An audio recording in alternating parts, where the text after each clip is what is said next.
Bon, ça va faire la politique, là, pour de vrai. Aujourd'hui, je préparais l'émission Alexandre Moranville avec Hugo Veilleux, puis on se disait, faut pas que ça soit juste politique, mais là, tu sais, on est comme englouti par ce qui se passe. Donc là, pour quelques minutes, on passe à autre chose. On passe à un sujet même peut-être plus grave. On fait de moins en moins l'amour, pas juste au Québec, mais en Occident. Ça, on l'entend souvent à propos des jeunes, là, mais apparemment, c'est pas juste les jeunes, là. C'est toutes les classes d'âge, toutes les catégories d'âge. Moi, je les crois, ces chiffres-là. Je les crois. C'est 15% apparemment de moins que dans les années 90. Parce que, je sais pas, je repense à quand j'avais, mettons, 18, 19, 20 ans, puis que je passais moins de temps devant mon téléphone, que je n'avais pas encore découvert... Ben oui, parce que j'ai découvert ça à un moment donné, la porno, là. Toi, tu sais quoi, la porno? Non. Non, tu sais pas? Non, j'ai aucune idée. Puis dans ce temps-là, ben, je sais pas, j'étais comme plus fringant. Puis là, il s'est passé quelque chose. Je sais pas si toi, t'es un garçon de mon âge, là aussi, c'est la même affaire? Oui et non, je dirais, mais j'ai tendance à être d'accord puis à croire les chiffres là, qui vont nous sortir comme quoi il y a une baisse de libido globale, il y a de moins en moins de gens, là, pas juste de jeunes. Puis c'est peut-être là où j'orienterais la recherche, de savoir des personnes qui ont connu là, beaucoup plus de temps que nous deux, par exemple, sans que les écrans, entre guillemets, existent, sans téléphone cellulaire, sans parce que la pornographie, elle existait avant, elle va exister après.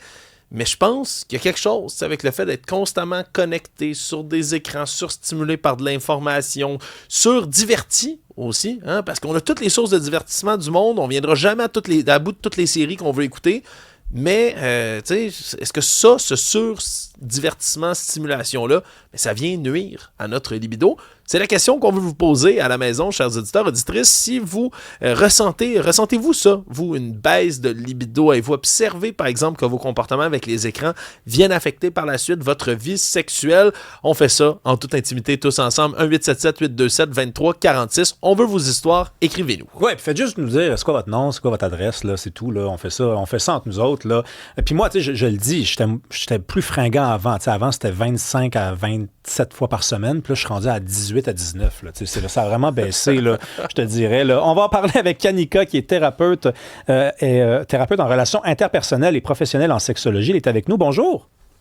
Bonjour Rémi, bonjour Alexandre. Là, les gens vont vous poser des questions. Là. Ils vont nous écrire, ils vont en profiter. Là, vous êtes là. Est-ce que vous le constatez, vous, dans votre pratique? Baisse de la libido, c'est quelque chose qu'on vient vous dire, ça? La baisse à libido, c'est la raison numéro 1 pourquoi est-ce que tous les Québécois vont consulter en sexologie. Donc, C'est vraiment, que ce soit il y a 30 ans, il y a 20 ans ou ces années-ci, je pense que ça va toujours être un des motifs de consultation les plus fréquentes. Mais après, vous avez dit des choses tellement intéressantes que je peux pas commenter. Ben oui, allez-y. Rémi, quand vous parlez quand on avait, je pense qu'on a tous la même tranche d'âge un peu, là, quand on avait 18, 19 ans, je pense que notre génération, on sait c'est quoi sortir, puis boire de l'alcool, puis parler à des inconnus. Bon, surtout avec l'aide de l'alcool. Mais les jeunes aujourd'hui, peut-être même les plus vieux aussi, sortir, c'est moins dans la culture. On va dire un bon Québécois, se péter la face, puis aller parler à des gens qu'on est gêné quand on est sobre. Il y a moins cette culture-là de sortir, puis de closer le bar. Donc ça, si on sort moins, si on rencontre moins d'inconnus, si on a moins le courage d'aller dire allô à des gens qu'on trouve mignons, il y a moins d'opportunités aussi. Ah, mais c'est vrai, ça. Parce que c'est vrai que dans le temps, puis les gens de mon âge, c'est ça qu'on faisait, là. C'est à un moment donné, t'es pas mal éméché, puis tu te dis, regarde, je vais aller voir la personne, puis je vais, tu sais, respectueusement, tu te présentes, puis à un moment donné, regarde, on dirait que les deux personnes sont dans la même vibe, là. Fait que ça peut peut-être finir d'une façon le fun. Vous dites que les gens viennent, c'est la première raison pour laquelle on consulte un thérapeute, mais est-ce qu'ils sont gênés d'en parler quand même? Je veux dire, il me semble, moi, je serais très gêné de parler de ça. C'est vrai que je vois une différence entre les hommes et les femmes. Les femmes vont plus être à l'aise de dire « Ah oui, moi, depuis que j'ai un enfant ou avec la job et le stress, j'ai moins le goût, mais ça fait de la peine à mon chum. » Donc là, souvent, la femme se sent, entre guillemets, cassée et va venir consulter. Les hommes aussi, ils ressentent une baisse de libido, mais c'est beaucoup moins accepté pour eux. Donc, ils vont venir peut-être à reculons ou ils vont rester tout seuls avec ce secret quand j'aimerais ça leur dire que c'est super commun et que la raison pourquoi la libido baisse chez la femme peut être très similaire à la raison pour laquelle ça baisse chez les hommes. Parce qu'il faut qu'on se rappelle, le plus gros organe sexuel, c'est le cerveau, pour les hommes et pour les femmes. Donc, si le cerveau il est occupé à penser à d'autres choses, stress financier, stress géopolitique, toutes des sortes de stress, le cerveau sera moins disponible à vouloir se reproduire et faire l'amour, chez les hommes et chez les femmes. Ouais, mais là, attends, mais toutes les excuses sont bonnes rendues là. C'est-tu vraiment du monde qui baise moins parce qu'ils pensent à Trump en ce moment? Là? Je parle peut-être pas des gens qui sont directement touchés. Là. Si vous êtes directement touché par les tarifs, je pense qu'effectivement, vous pensez beaucoup à Trump. Mais ils attendent quel signe, Kanika? C'est-à-dire, est-ce qu'il y a je sais pas, il y a un chiffre, mettons, que quand tu te dis, on est rendu à le faire une fois aux 2 semaines, une fois aux 10 jours, est-ce que c'est là que les gens viennent vous voir? Est-ce que vous avez remarqué un dénominateur commun? C'est vrai que, bon, le chiffre, ça va être très subjectif parce que ça dépend trop d'un paquet de choses. Mais habituellement, quand les couples, ça fait quelques fois par année qu'ils font, bon là, c'est vrai qu'ils vont venir consulter. Et Rémi, vous avez l'air surpris, mais c'est pas si rare que ça. Des couples, et des jeunes aussi, là, qui vont dire, ouais, nous autres, ça se compte sur les doigts de la main en 1 an. Bon, il y a plusieurs choses qui peuvent venir expliquer ça, mais je veux que les gens à la maison sachent qu'il y a pas, je peux pas donner un chiffre, un chiffre idéal. Par exemple, tant de fois par semaine. Parce que la fréquence sexuelle, c'est pas un synonyme de satisfaction sexuelle. Ça se peut qu'un couple le fasse 5 fois par semaine, mais la blonde, elle fait comme, bon, vas-y Rémi, c'est ton heure, fais ton affaire, puis elle commence à bâiller. Mais si vous le faites 5 fois, ça sera pas plaisant du tout comme expérience. Donc, fréquence n'est pas égale satisfaction. Il y a donc des commentaires qui rentrent, Alexandre. Ouais. Je sais pas si je veux toutes les lire, par contre, dans tout ça. Puis je pense qu'Annika, ça va peut-être nous amener une question, moi, que je vais reposer là-dedans, là, parce qu'il y a l'air d'avoir beaucoup de vieux préjugés qui perdurent dans notre messagerie par rapport aux femmes en particulier, en disant « Ouais, c'est ça, la libido des femmes, c'est toujours plus bas ». Je pense pas que ça, c'est un phénomène observable particulier, que les femmes ont une moins grande libido que les hommes, précisément à ce moment-ci. Les femmes expriment plus leur libido et la sexualité des femmes va être affectée par la charge mentale. En ce moment, je pense que les hommes, même les hommes modernes savent que la charge mentale est plus, elle affecte plus les femmes que les hommes. Fait que, le cerveau de la femme est sensible à certaines choses et ces certaines choses-là affectent plus de manière disproportionnée les femmes en ce moment et elles sont plus vocales à en parler.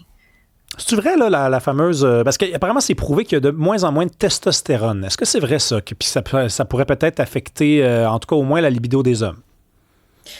Je pourrais pas commenter précisément là-dessus parce que je suis pas experte, mais je veux que les gens se fient moins aux hormones et comprennent que la libido, c'est vraiment pas juste une question d'hormones. Il doit y avoir une 50aine de facteurs et même quand les hommes ont une baisse de testostérone, ils vont se faire vérifier ça avec leur médecin puis calibrer ça, mais ça ne change pas qu'il va y avoir des facteurs relationnels, des facteurs du passé de la personne et des facteurs socio-culturels qui vont affecter. Donc, allez checker votre testostérone si vous voulez, mais ça va pas faire disparaître les problèmes de couple et aussi tous les problèmes de votre passé, de votre éducation sexuelle qui vont pas être réglés avec la testostérone de manière magique.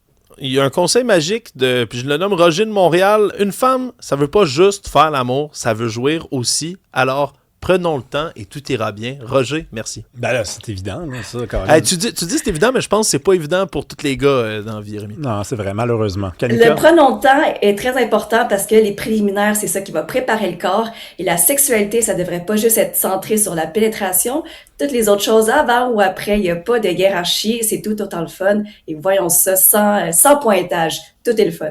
Mais qu'est-ce qu'on peut faire? Parce que là, vous venez de donner plein de trucs, là, mais je voulais quand même peut-être on en donne vraiment beaucoup. Là. C'est quoi les trucs? Là? Mettons, regarde, on va inventer un couple. Là.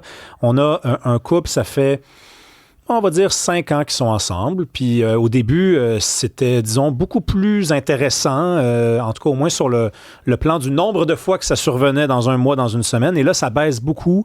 Et ça semble venir des deux côtés. Là. Les deux personnes en discutent. Et peut-être qu'il y a un coupable ou un responsable, puis on ne veut pas le pointer du doigt parce qu'on s'aime. Mais là, qu'est-ce qu'on peut faire de part et d'autre? Je vais supposer qu'ils habitent ensemble après 5 ans. Donc, après 5 ans, c'est un couple établi. Les gens vont souvent me dire, c'est la routine. OK, ben parfait. Comment est-ce que vous intégrez de la nouveauté intentionnellement? En dating, là, au début, tu sais, on commence à connaître quelqu'un, il y a beaucoup de nouveautés, c'est intentionnel et c'est souvent du temps de qualité. Vu qu'on n'habite pas avec la personne, à chaque fois qu'on la voit, on est top shape, on est on est toutes là. Tandis que quand on commence à habiter avec, on la voit sous tous ses angles, et vice versa. Donc, la première chose, c'est peut-être plate, là, mais c'est de réintégrer de la nouveauté intentionnellement. En gros, il faut se dater, OK? Et essayer de faire comme au début et que ça soit imbriqué dans l'horaire et l'agenda. Pas juste on va se farcer une fois par mois. Une fois par mois? Rémi, quand on se date au début, c'est comme 2 fois par semaine. En gros, je veux dire, là, une grosse moyenne. Donc, vous êtes... Tu sais, quand est-ce que vous êtes exposé à un nouveau restaurant, à une nouvelle activité, vous avez ri ensemble, vous avez écouté une nouvelle musique ensemble. Donc, la nouveauté, ça va vraiment aider les couples à se rappeler pourquoi qu'on n'est pas juste des vieux colocs qui parlent juste des factures, puis des enfants, puis de la gestion de la PME familiale. Donc, les discussions vont amener une meilleure connexion sexuelle. Mais ça commence avec des discussions. Oui, puis des jeux de rôle. On peut faire des jeux, pas de rôle, mais de rôle, des jeux de rôle. Les deux. Ou les deux, ou les deux. Non, mais les deux, non, mais moi, je suis 100% pro ça, en passant, pour de bonnes raisons. Tantôt, tu parlais, Kanika, je te relance vite aussi, tu parlais de charge mentale, tu sais, souvent qui va affecter disproportionnellement les femmes. J'imagine que d'en prendre pour monsieur un peu de la charge mentale, ça va peut-être débloquer quelque chose? Je vous garantis, OK, si on parle de jeu de rôle, j'aimerais ça que le jeu de rôle que la plupart des couples font, c'est que monsieur va prendre un jeu de rôle de la femme de ménage, OK? Voilà.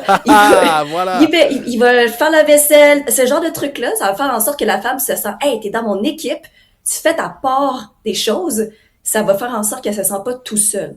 Donc, ça, c'est le jeu de rôle numéro 1 que je vais conseiller à nos chers auditeurs. Peut-être pas mettre la petite robe de concierge, par contre, là, ou de femme de ménage. Là. Peut-être ça, c'est peut-être un petit peu moins bon pour la libido. Merci beaucoup, Kanika, d'être venue nous voir. C'était le fun. Bye bye. Ça fait plaisir.